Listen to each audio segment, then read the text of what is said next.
right, let's now go to Meridian and the Mayor of Meridian, Mayor Barry. Thank you. Am I on? Am I on? Are y'all trying to tell me something? Well, I am just so very proud to be here today. First of all, I'm the only mayor up here on the panel, and when I realized that, I thought to myself, why in the world would they want the Meridian mayor up here? So Malcolm, what I want to know is, did you find out that I was a home economics major with a degree in art? Or were you watching me in 1973 when I was in the Junior Miss pageant, and I went on stage with all my creative ability, and I did a song, I played the guitar, I danced, I read poetry, and I painted my backdrop. Wow. So for some reason, If I'd known, I would promote you for the director of the Arts Commission, but I didn't know. For some reason, there's some creativity here, and I'm just very proud to be on stage with this panel and very excited about what's going on in Meridian. I have to tell you, they have given me notes because they want to keep me on track because they're not sure if I'm a multitasker or if I'm ADD, maybe a little bit of both. So I've got notes because there's so much I want to share with you about what's going on in Meridian, Mississippi because of this creative economy and because of the many visits that Malcolm and I have had and the partnerships that have been built coming out of the creative economy. First, I want to tell you how important it's been as being mayor to pull all of our elements together, from the EMBDC to Main Street to our Board of Supervisors to the City of Meridian, and we're all working very, very closely to have a very successful community.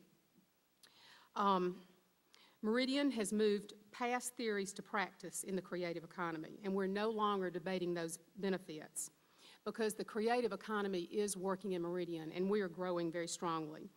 Meridian's creative foundation is truly the Jimmy Rogers Foundation, and also the Hartley Peavy and Mary P. are the home of Peavy Electronics. Our creative economy cornerstone is our downtown theaters, which is the Riley Foundation and also the Temple Theater. And I don't know if many of you know this, but when I first took office, the citizens of Meridian gave the beautiful Crest Building to Mississippi State University, and we plan on growing Mississippi State in downtown Meridian. Now, I have to tell you, I'm an Ole Miss graduate, so don't hold that against me because I am the mayor of Mississippi State Meridian, and my children attended Southern. So Meridian is wide open for business, and we invite each one of our colleges and our junior colleges to come and get involved in what we have to offer in Meridian.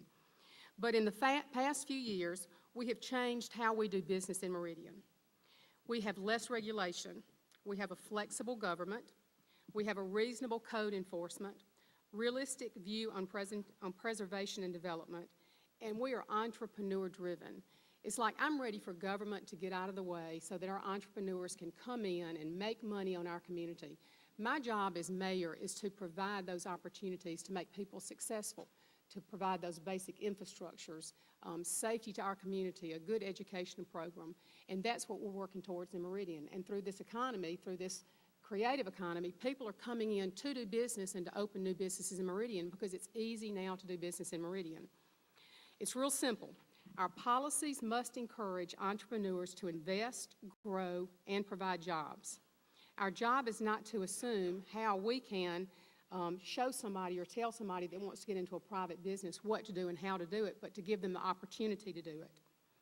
For economic development as mayor of Meridian, my responsibility is to provide an environment and opportunity to succeed, to provide a vision, and to lead Meridian to be one Meridian. We have worked very hard for the last 3 years to get the lines of division down. We're not stopping in one area of town for our arts and entertainment district. We are moving across our city, and it's being widely accepted by all of our people in Meridian. We are one Meridian. We have untied the hands of entrepreneurs with a realistic approach to historical preservation. Now, I hope Hank Holmes is not in the room. Hank, are you out there?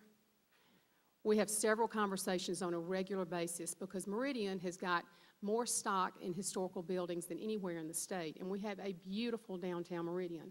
But I can assure you that Hank and I visit on a regular basis because there are some buildings that can be saved and there's others that cannot, and we need to work towards as a community and save those buildings that we can actually save and put into the hands of entrepreneurs that can actually make money. We have several new bars and venues, music venues in Meridian. Rhythm and Brews is one of them. The Balcony at Weidman's Bar, and also the Brick House Bar and Grill. And all three of these downtown projects serve and have live music venues are being held to not unreasonable standards as far as the Historical Preservation Commission goes. Another thing that we did was we appointed a new historical commission that could go in and look at how we could help build and work with the historical individuals in Jackson and to preserve these buildings, but to enhance the value so that people will come in and purchase the buildings and actually make money. We formed the first state's entertainment district. And you know, Hartley Peavy created that idea and talked about it for many, many years. Hartley always talks about picking the low fruit on the tree. Well, the low fruit for us is arts and entertainment. And Kirk Thompson has always taught me and talks to me about how important it is for that low fruit to be picked and used, because what is on the shelf is what you sell in your community. And we have a lot of arts and entertainment in the Meridian area. Downtown Meridian has been transformed over the past few years. We now have a balcony bar at Weidman's, a brick house grill and Rhythm and Brews, all within 2 blocks of one another. And we have a college town. So when I get to work in the morning, I will see individuals out walking all over town with backpacks on. It is just the most unbelievable thing to see the growth that has been caused because of the changes that have been made, because of this creative economy, and because people want to come in and do business in Meridian, Mississippi. We're making it a safe place for people to live. We are working very hard with our public education, our school system, the whole school program. The first time I talked about the whole school program, I said Whole Foods, and I just didn't understand why people were laughing about it. But I will tell you this, yesterday I have a young man that I mentor, and he was in my office yesterday, and we were talking about titles, and he loves music, and for some reason he could not remember how to underline which titles, and of course it is books, maps, magazines, and something else. I didn't memorize them, but anyway, we put it to a beat, and he learned every single one of how to write those titles and underline them, and which titles to put in quotation marks. And I thought, you know what, if everybody would work with the whole schools program, this would encourage development and growth in each of our schools and each of our communities, because it works for these children. Proof's in the pudding. As y'all know, the Temple Theater is the home of the Sukanachi Review, and they have several productions each month. Last weekend, we had a very successful 3-foot arts festival.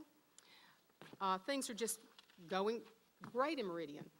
We took the approach of let's create the demand for arts and entertainment, and the supply will follow. I want to stress that for the vast majority, the creative economy development in Meridian has occurred without an overall massive in-scope plan, just as Malcolm said. There's no master plan for this. We are open the gates up, wide open for developers and entrepreneurs to come into Meridian, to show them what we have, to give them the vision of what this administration has for not only Meridian, but our region and our state.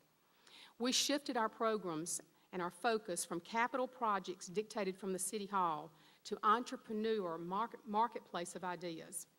So when someone comes to Meridian, I have the privilege of taking them to Weidman's for a piece of black bottom pie, taking them on over to the Riley Center for a great show, on to Mississippi State University for the business school with the potential of future growth, and then walking them down, hopefully very soon, to Freedom Park. It's all about arts and entertainment. It's all about building your community. My last line is, come see what happens when we unleash entrepreneurs and ideas. I invite each one of you to come to Meridian and see the exciting things that are happening.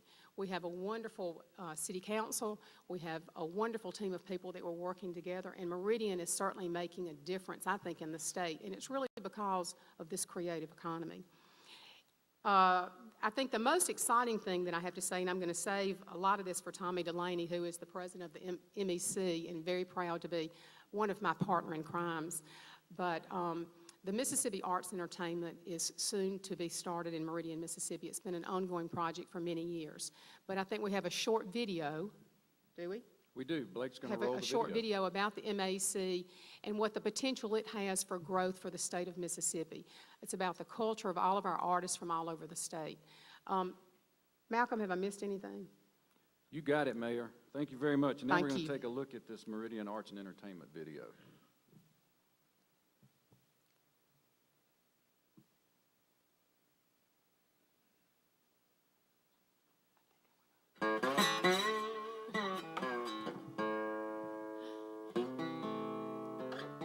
Mississippi's cultural heritage lives in the lonesome wail of a bluesman, the story behind a country song, words of passion and prose, both written and spoken, and in the fragile curve of a vessel made of clay, dug from a Pine Hills riverbank.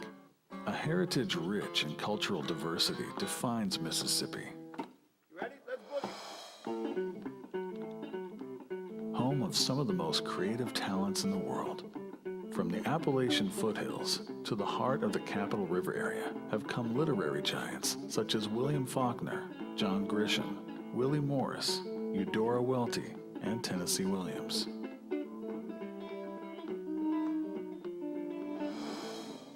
Faces from Mississippi shine on the silver screen, the TV screen, and on the stages of Broadway. Those famous sons and daughters include Morgan Freeman, Leontine Price, James Earl Jones, Celia Ward, and Oprah Winfrey.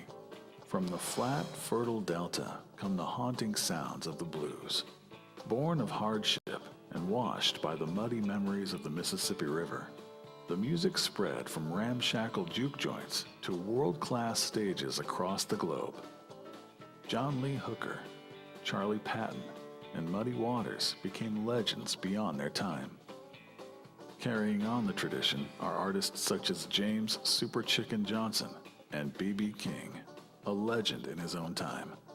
The voices of Mississippi raise up with the legendary yodel of Jimmie Rodgers, the father of country music, and with the timeless sounds of Elvis Presley, the king of rock and roll. They roll on through Mississippi's musical heritage with beloved performers such as Jimmy Buffett, Bo Diddley, Faith Hill, Charlie Pride, Leanne Rimes, Marty Stewart, Conway Twitty, and Tammy Wynette. Deep in the pine woods dwell potters, quilters, walking stick makers, and wood carvers such as George Barry, who record the beauty of the state's animals and birds in native oak, maple, and willow. The coastal sands and waters are an artist's inspiration.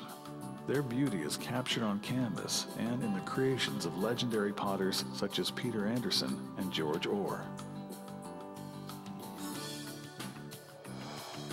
Preserving and showcasing this rich heritage is the Mississippi Arts and Entertainment Center.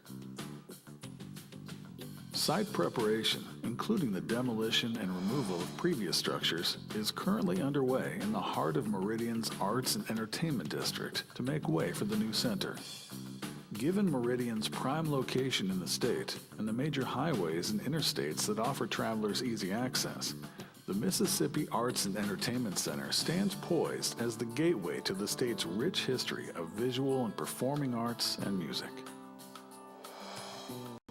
Tourists already find their way here to stroll a Hollywood-style star-studded Walk of Fame that honors outstanding Mississippi artists such as Jimmie Rodgers, B.B. King, Celia Ward, Marty Stewart, Morgan Freeman, and literary greats Eudora Welty, Tennessee Williams, and William Faulkner.